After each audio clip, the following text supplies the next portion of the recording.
Hello, my name is Tamara Domicelj and I'm the Country Director of the JRS Australia, JRS. Thank you so much for your interest in understanding our work and for journeying with us as we accompany, serve and advocate for refugees, people seeking asylum and other migrants in situations of vulnerability. I'd like to start by acknowledging the traditional owners of the land from which I'm speaking to you today, the Darug people, paying my respect to their elders past and present. This year, JRS is commemorating 40 years since our establishment, in shocked response to the mass exodus from Vietnam of people seeking asylum in desperate circumstances.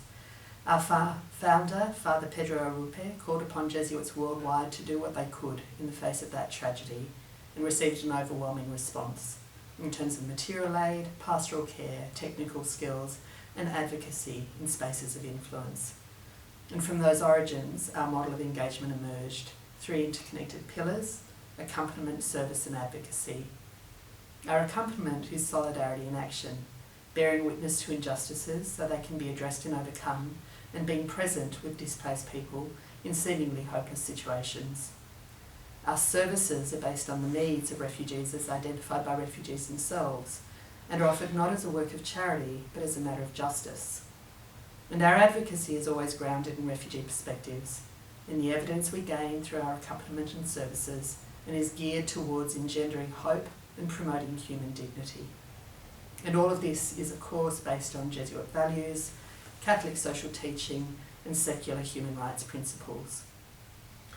JRS now works in 58 countries, in camps, detention centres, war zones and urban settings, with programs focusing on access to education, emergency assistance, healthcare, livelihood activities, social services and advocacy. Last year, around 687,000 people were direct beneficiaries of JRS projects worldwide, and we in Australia were privileged to work with around 3,800 of those adults and children, including through our emergency food and financial relief, employment assistance, complex casework and specialised sexual and gender-based violence prevention and response programs. We wish this were not the case, but 40 years on, unfortunately our work is required more than ever. We're witnessing unprecedented levels of displacement worldwide relating to conflict, persecution and violence. 79.5 million people, according to the latest UNHCR figures, equivalent to 1% of the world's population and including 26 million refugees, around half of whom are under the age of 18. And of course, the impact of the pandemic upon displaced people has been particularly devastating. We face an unprecedented need for our services, with an increase of over 260% in demand in a single year.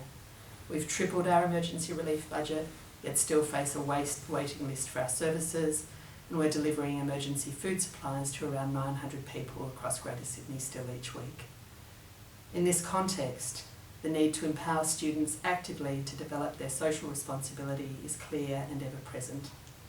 Through our school engagement program, JRS endeavours to identify, train and support a network of faith-filled communities to self-organise and effect systemic change.